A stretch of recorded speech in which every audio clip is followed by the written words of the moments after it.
오늘 국회에서는 대통령 소속 경제사회노동위원회 국정감사가 열립니다. 김문수 경사노위 신임위원장이 출석하는데요. 김 위원장 임명 적절성과 또 파업으로 인한 손해배상 청구를 제한하는 노란 봉투법이 쟁점이 될 걸로 보입니다. 자, 그럼 오늘 정치권 이슈 지금 얘기해 보겠습니다.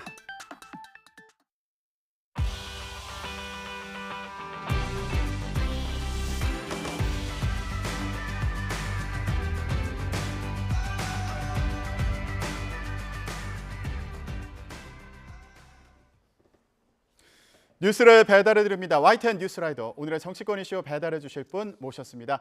임경빈 시사평론가 나와 계십니다. 안녕하십니까? 안녕하십니까?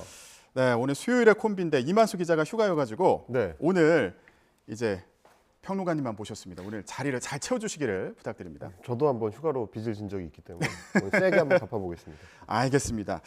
자, 오늘 얘기는 네. 이 친일 국방 발언으로 시작을 해보도록 하겠습니다. 이게 후폭풍이 계속되고 있어서요. 네. 일단 이 대표 발언 수위도 높아지고 있는 상황인데 우선 궁금한 게요. 이게 한미일 3국 연합훈련이었잖아요. 네. 여기에 친일 얘기가 왜 나온 건지 이것부터 좀 짚어봤으면 좋겠어요. 근데 이 대표 이재명 대표의 의도는 이런 거였던 것 같아요. 이제 일본 같은 경우는 지금 자위대가 소위 말하는 정식 군대로 이제 헌법상 보장되어 있는 상황은 아니기 때문에 우리 입장에서는 이제 군사 협력을 논의할 때 좀 신중해야 된다. 이제 이런 취지의 얘기를 하면서 맥락을 잡은 것 같은데 아마 동해상에서 있었던 이번 한미일 연합훈련의 이제 핵심 중에 하나가 굉장히 좀 중요한 특징이 도널드 레이건호 항공모함을 중심으로 해가지고 일본 그 해상자위대하고 우리 해군이 일종의 연합함대를 구상하는 모양새가 된 게 아마 결정적인 어떤 촉발점이었던 것 같아요. 기존의 이제 훈련 같은 경우는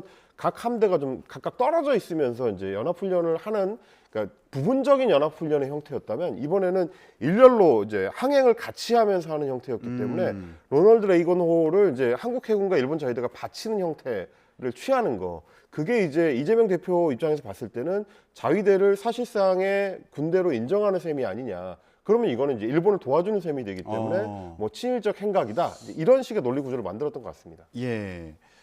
그러니까 지금 핵 항모도 들어오고 그리고 일본의 해상 자위대와 함께 훈련을 하는 상황을 두고 이재명 대표는 이게 친일 국방이다 이런 취지로 네. 비판을 하고 있는 상황인데 이 논쟁이 또 친북 논쟁으로 번진 상황이잖아요. 국민의힘에서는 이렇게 그 공세를 펴고 있는 그런 상황인데 그렇습니다. 여기에 대해서 또 이재명 대표 이거 해방 이후 친일파 행태와 다를 바가 없다 이러면서 또 수위를 높였더라고요. 그 사실은 처음에 이제 친일 국방이라는 발언을 했을 때만 하더라도 민주당 내부에서도 좀 우려하는 목소리가 있었어요. 아, 그래요? 그러니까 뭐 아무리 그렇다고 해도 우리 정부가 뭐 예전에 이제 일제 때의 친일파들처럼 뭐 나라를 팔아먹기 위해서 이제 이런 군사협력을 이제 추진하는 그런 건 아니기 때문에 예. 좀 이제 표현 수위가 좀 너무 나간 거 아니냐 이제 이런 우려가 있었는데 그러다 보니까 반대급부로 또 국민의힘에서도 이제 발언 수위를 높여서 뭐 이재명 대표가 우길기 얘기를 했다. 그러면 이게 남한 내부에 뭐 인공기를 개시하거나 뭐 이런 예를 들면 뭐 아시안 게임이나 이런 일이 있었을 때 그런 경우들이 있었지 않습니까? 그런 건 괜찮느냐 이런 식으로 이제 서로 뭐랄까요 이제 역사적인 맥락에서 주고받는 양상으로 이제 이야기가 번져버린 거죠. 예. 처음에는 이제 자위대하고의 이제 군사 협력 문제였다면 지금은 이미 뭐 우리는 그러니까 당신네는 종북이고 우리는 친일파고 뭐 이런 식의 논쟁으로 가버리면은 사실은 여야가 서로 어떤 이 협력의 대상이 되기가 좀 어려운. 왜냐하면 상대방 정당이 이제 친북 정당이라거나 상대방 정당이 친일 정당이라거나 이래버리면 그거는 이 협치를 논의할 수 있는 대상으로 보기는 좀 어려워지잖아요. 서로 이제 극단적인 갈등만 남게 되는 거죠. 이런 부분은 좀 대화를 할 때도 어느 정도 수위를 좀 조절할 필요가 있지 않나 저는 좀 그런 생각이 들긴 합니다. 그런데 시청자 여러분들 그런 생각도 하실 것 같아요. 지금 안보 문제를 얘기하는데 네. 이거 친일이다 종북이다 이렇게 싸우는 게 맞나? 그러니까 말이죠. 예. 지금 말씀하셨던 것처럼 그러니까 굉장히 중요한 전국이긴 하거든요. 국제 정세로 봤을 때 소위 말하는 신냉전 시대로 돌입하느냐 마느냐의 기로에 있는 상황이고 그렇다면은 한반도에서 중간에 끼어 있는 우리 입장에서는 뭐 미국 편에 설 거냐 중국 편에 설 거냐 단순한 어떤 양자택일의 상황으로 몰려갈 수가 있는 거라 네. 여기서는 그럼 일본하고의 관계를 우리가 어떻게 설정해야 될지 이거 굉장히 좀 중요한 어떤 논쟁점입니다. 그러면 여야가 어떻게 하면 국익을 최대화할 수 있을지를 이제 합의를 해나가야 될 텐데 그런 방향으로 고민을 하는 게 아니고 당신네는 종북이고 뭐 당신네는 친일이고 이런 식의 싸움만을 해가지고는 오히려 안보 문제를 해결하는 데 있어서 이제 해결책을 찾는 방향만 좀 이렇게 길을 잃게 하는 그런 문제로 커지지 않을까 저는 좀 그게 걱정이 됩니다. 그리고 정치권에서 논의도 필요할 텐데 이게 네. 한치도 못 나가는 상황이 되는 거잖아요. 그렇습니다. 예. 근데 여기서 또 논쟁이 또 번졌어요. 예, 정진석 국민의힘 비대위원장이 이재명 대표 발언을 이제 비판하기 위해서 SNS에 글을 올렸는데 이 발언이 또 논란이 됐습니다. 이 발언을 보면 조선은 왜 망했을까? 일본군의 침략으로 망한 걸까? 조선은 안에서 썩어 문드러졌고 그래서 망했다. 일본은 조선 왕조와 전쟁을 한 적이 없다. 이런 글을 올렸잖아요. 네. 예, 이게 이제 식민사관이다 이런 비판이 또 일고 있어요. 그러니까 이제 박홍근 원내대표, 민주당 원내대표가 조금 전에 저희가 이제 틀어드렸습니다만 그 말씀을 하셨는데 저도 어제 방송 준비하면서 국민의힘의 이제 좀 고위 당직자 한 분하고 얘기할 기회가 있었는데 굉장히 안타까워하더라고요. 그러니까 사실상 이재명 대표가 어떻게 보면 이제 친일 프레임을 걸었던 거에 사후 승인을 해준 셈이 아니냐, 뭐 이런 얘기까지 할 정도로. 그러니까 이제 이 사관을 드러내는 거는 오히려 논쟁점을 원래 이제 안보 이슈였던 거를 역사관 논쟁으로 이제 옮겨버리는 걸 사실상 이제 당대표 역할을 하고 있는 정진석 비대위원장이 승인을 해버리는 셈이 되는 거거든요. 그러면 과연 이제 이게 누구한테 유리할 거냐로 이제 고민을 할 수밖에 없는 부분이고요.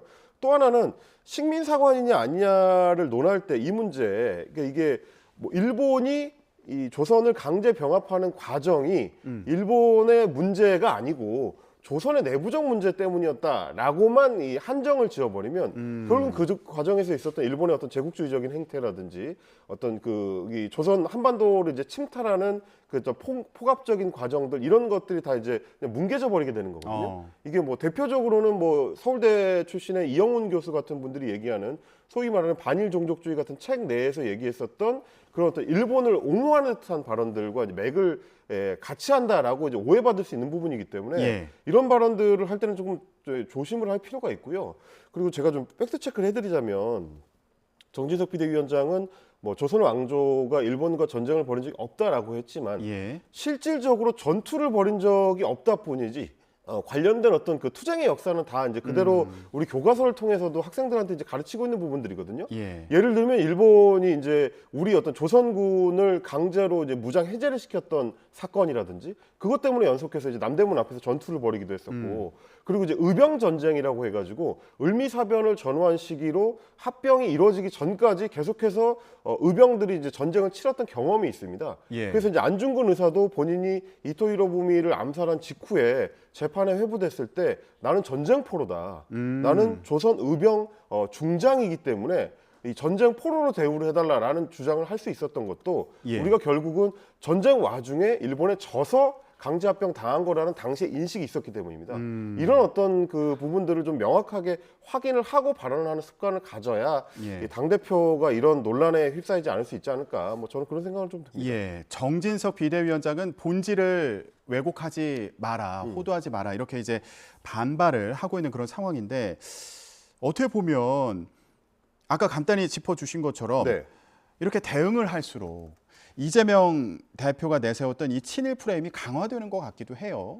어떻게 해야 될까요? 그러면 가만히 있어야 되는 건가요? 그러니까 좀 안타까운 게 이제 방향을 좀 바꿀 수 있는 계기들이 저는 있었다고 봐요. 그러니까 민주당에서 처음에 이제 친일 문제를 가지고 왔을 때 이 논쟁을 오히려 이제 안보 쪽으로 더 기울였더라면 집권 여당 입장에서는 그 자체는 사실 불리할 게 없거든요. 왜냐하면 지금 상황이 워낙 이제 북한이 안보적인 어떤 위기감을 고조시키고 있는 상황이기 때문에 여기에 우리가 어떻게 대응할 거냐. 그 방법론 중에 하나로 일본과의 군사협력을 할 거냐 말 거냐 하는 거는 찬반은 있을 수 있어도 그 자체가 해볼 만한 얘기인 건데 논쟁을 벌일 만한 대상은 되는 거죠. 근데 이게 이제 갑자기 일본 침탈을 둘러서 현대사 논쟁으로 가버리면 뭐 기존의 어떤 역사관 논쟁들로 봤을 때 뭐 박근혜 정부 시절부터 이제 떠올려 보면 사실 지금의 이제 집권 세력한테 별로 유리한 이슈는 아니거든요.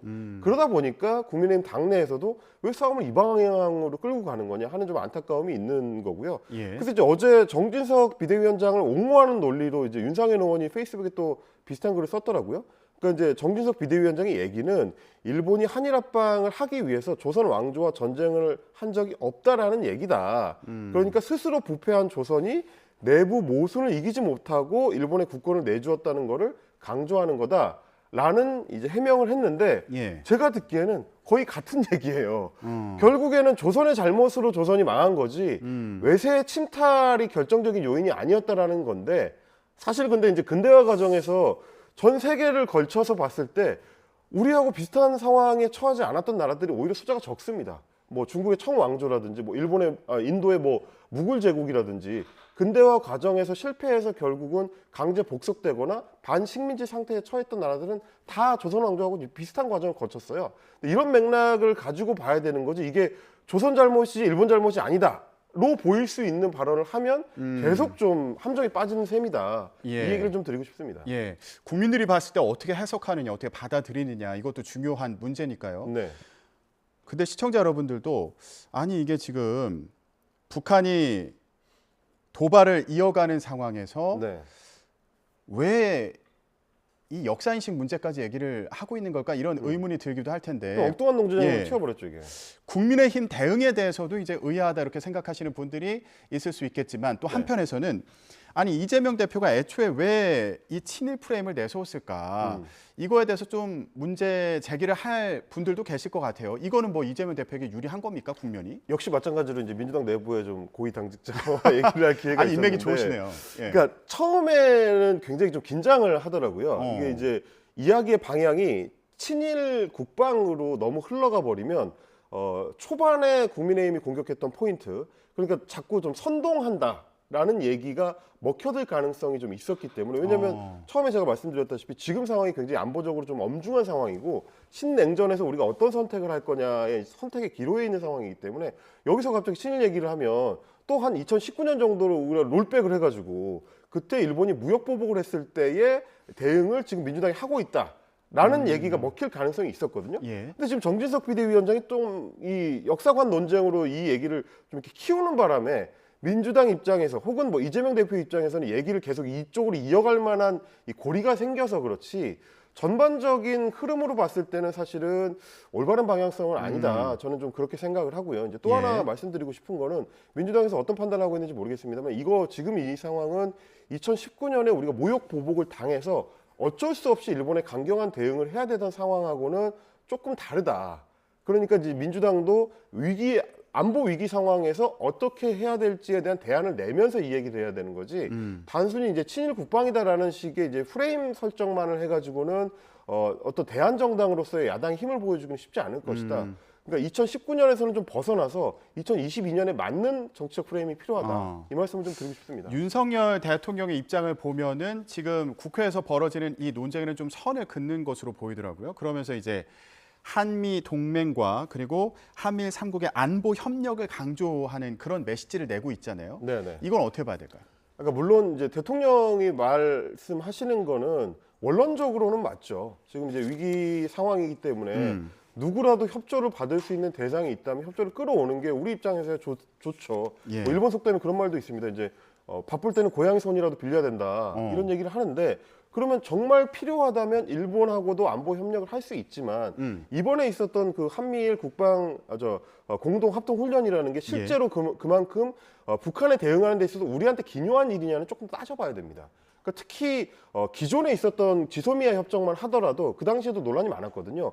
우리 입장에서는 미국하고 군사동맹 상황에서 정보를 충분히 받아볼 수 있기 때문에 일본한테만 유리한 정보 협정이다라는 얘기가 있었는데 북한을 대상으로 한 이번에 이 한미일 합동훈련도 마찬가지입니다. 우리는 어차피 북한하고 이제 갈등 관계가 높아지면 미국이 자동 개입하도록 이미 설정이 돼 있기 때문에 과연 일본의 협력까지도 필요한 상황이냐? 혹은 거꾸로 일본 입장에서는 부족한 부분을 우리가 채워주는 셈이 되는 거냐? 예. 이거에 대해서는 좀 따져볼 포인트가 좀 있고요. 그리고 이제 국방 협력을 할 때 뭐 당연히 넓히면 넓힐수록 좋죠. 뭐 필리핀이든 뭐 베트남이든 이런 쪽이랑 넓히면 넓힐수록 좋은데 실제로는 일본하고의 관계에서는 우리가 지금 해결해야 될 선결 조건들이 먼저 있거든요. 역사 논쟁 문제도 있고 그리고 2019년에 일본이 먼저 우리한테 행했던 무역 보복을 어떻게 해소할지 이런 부분들을 군사협력하고 이제 일종의 교환 조건으로 맞부딪힐 수 있는 부분인데 우리가 먼저 내줘버리면 협상력이 떨어지는 부분이 있기 때문에 여기도 좀 같이 좀 고민해야 될 포인트들이 좀 남아 있는 것 같습니다. 예, 지금 정부에서도 국민들에게 좀 설득력 있는 공감대를 얻을 수 있는 그런 설명이 필요한 거 아니냐 이런 말씀으로도 이해가 되고요. 이번에 좀 다른 얘기를 해볼까요? 연장선상일 수도 있고요. 네. 민주당에서 지금 김용민 의원 발언이 논란이 돼서 윤석열 정부 퇴진을 공개적으로 언급을 했습니다. 근데 이게 현역 의원이 공개석상에서 퇴진 관련 발언을 한 그런 상황이어서 국민의힘에서도 굉장히 공세를 펴고 있는 그런 상황이거든요. 이거 어떻게 보셨어요? 좀 너무 성급한 발언이긴 하죠. 그러니까 이제 집회에 참가하는 국민들이야 뭐 본인의 어떤 정치적 견해에 따라서 이런 주장을 할 수 있겠지만 국회의원이잖아요. 예. 그리고 뭐 아까 이제 국민의힘에서도 그런 반응을 내놨습니다만은 지금 이제 출범한 지 5개월밖에 안 된 정부에서 뭐 어떤 결정적인 법적 문제라든지 헌법 위반 사항이라든지 이런 게 확인되지 않은 상태에서 국회의원이 퇴진을 논한다는 거는 좀 너무 섣불렀다라고 이야기할 수밖에 없을 것 같고 이제 예. 민주당 내부에서 봤을 때도 이런 얘기가 공식적으로 이제 튀어나가게 되면 오히려 다른 논쟁점이 있어서 정부 여당을 공격해야 될 때도 이 목소리에 힘이 실리기가 좀 어려워집니다.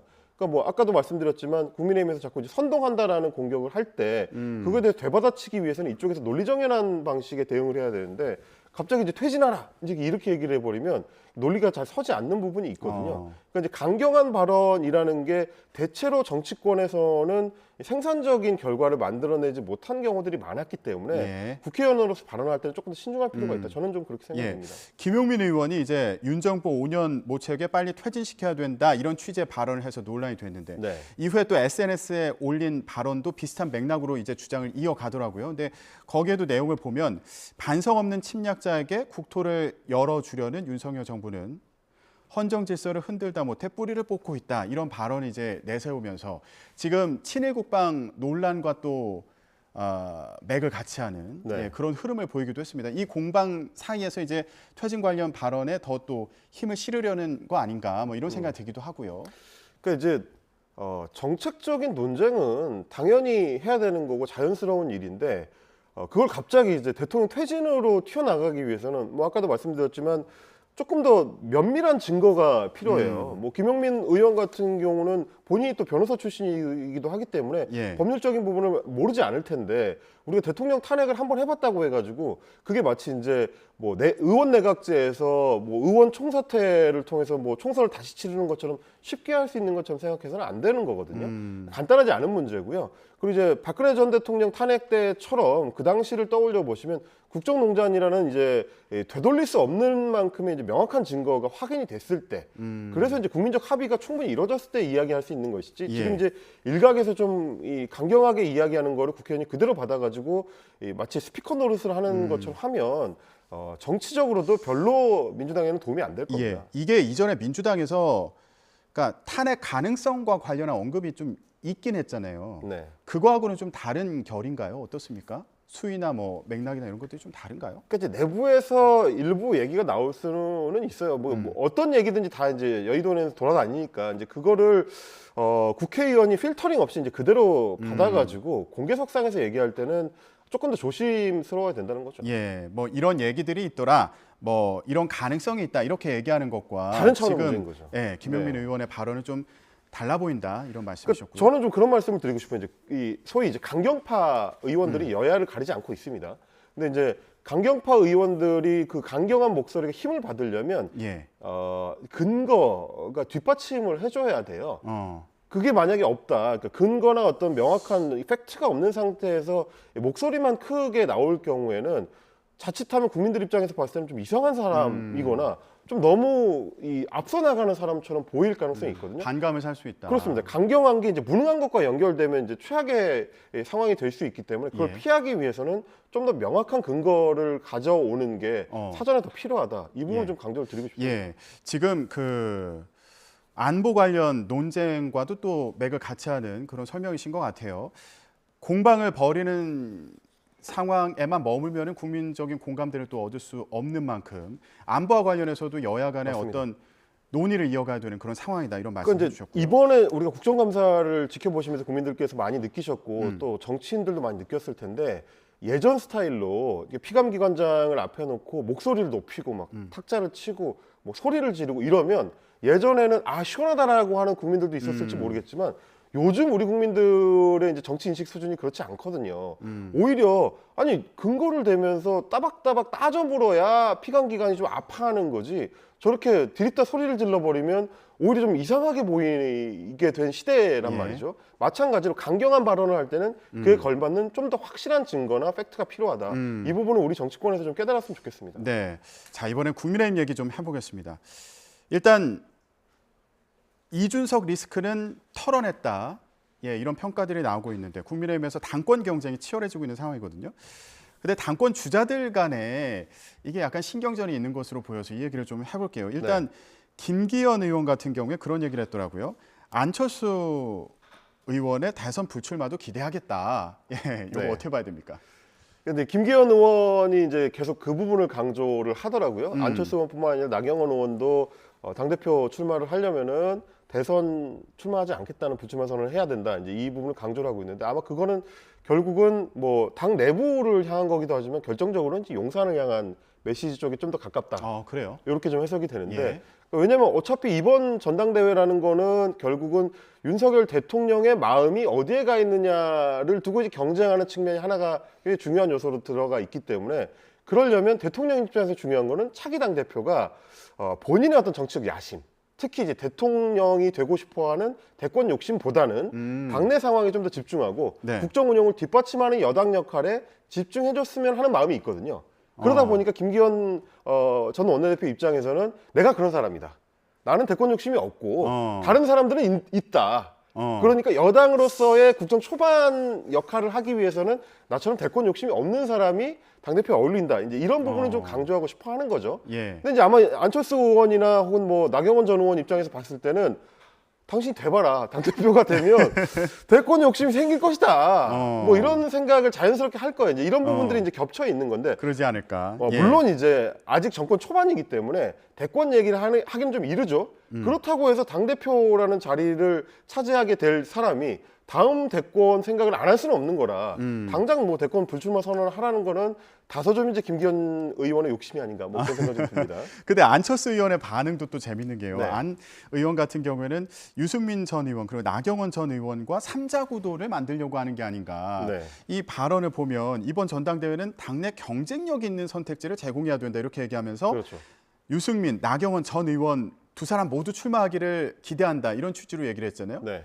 결국에 이게 김기현 의원은 경쟁력이 없다는 얘기냐 뭐 이렇게 또 해석을 하는 분들도 있을 것 같아요. 어떻게 보십니까? 언급을 아예 안 해버리더라고요. 굉장히 독특한 이제 어떤 그 전술을 구사하고 있는데 예. 아마 이제 구도상으로 안철수 의원이 그리는 구도는 이런 것 같아요. 나경원 의원 같은 경우는 뭐 범친윤으로 분류를 할 수는 있지만 찐 친윤 쪽으로 이제 분류하기는 다소 어려운. 그럼 이제 당내 조직 쪽에서는 강점이 있지만 용산의 최종 승인을 얻은 상황은 아니다. 이제 이렇게 나경원 의원에 대해서는 판단하는 것 같고 유승민 전 의원 같은 경우는 이제 출마를 하더라도 당내 세력, 당내 지지 기반이 약한 걸로는 뭐 정평이 나 있는 상황이기 때문에 뭐 별도의 이제 비윤계 몫으로는 유승민 의원이 가져가고 본인은 인수위원장 출신이지 않습니까?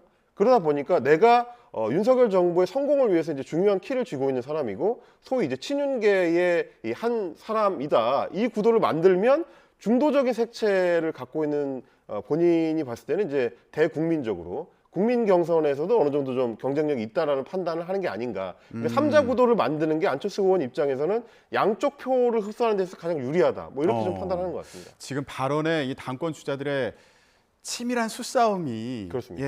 보이는 것 같기도 합니다. 앞으로 어떻게 전개되는지 계속 지켜보도록 하겠습니다. 네, 오늘 정치권 이슈 여기까지 얘기 나누도록 하겠습니다. 임경빈 시사평론가였습니다. 오늘 말씀 고맙습니다. 감사합니다.